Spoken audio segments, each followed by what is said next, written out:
चलिए एक छोटे से गांव की बात करते हैं जहां की हरियाली और सादगी मन को मोह लेती है।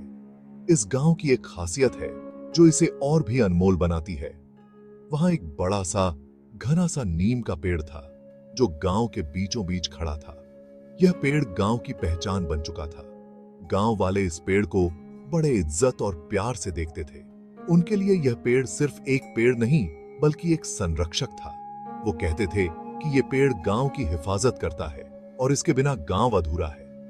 यह पेड़ उनके जीवन का एक अभिन्न हिस्सा था और इसकी छांव में बड़ा सुकून मिलता है। गर्मियों की तपती धूप में यह पेड़ एक ठंडी छांव प्रदान करता था जहां लोग आराम करते थे।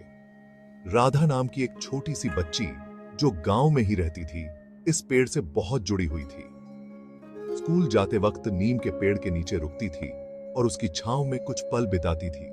उसे नीम के पत्तों की वो खट्टी मीठी महक बहुत अच्छी लगती थी। वह अक्सर पत्तों को छूकर उनकी खुशबू का आनंद लेती थी। उसकी दादी ने उसे बताया कि नीम के पत्ते सिर्फ छांव और हवा ही नहीं देते, बल्कि उनमें दवाइयों के गुण भी होते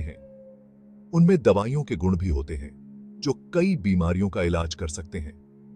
नीम के पत्ते, छाल और फल सभी औषधीय गुणों से भरपूर होते हैं।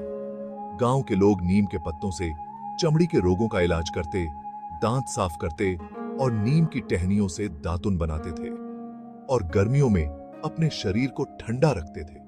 नीम का पेस्ट शरीर पर लगाने से ठंडक मिलती थी और त्वचा की समस्याओं से राहत मिलती थी। एक दिन गांव में एक बीमारी फैलने लगी। लोग घबराए हुए थे और समझ नहीं पा रहे थे कि क्या करें। बहुत से लोग बीमार हो गए और गांव के डॉक्टर भी इसे रोक नहीं पा रहे थे। स्थिति गंभीर होती जा रही थी।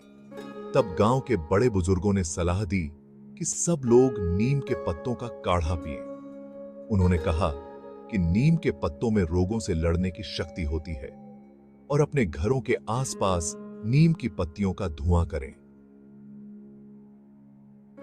यह धुआं हवा को शुद्ध करता है और कीटाणुओं को मारता है। गांव वालों ने ऐसा ही किया।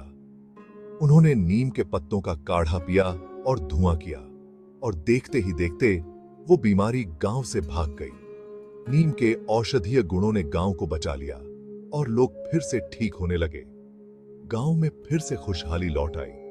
राधा को तब समझ आया कि नीम का पेड़ सिर्फ एक पेड़ नहीं बल्कि कुदरत की तरफ से दिया गया एक बहुत ही बेशकीमती तोहफा है।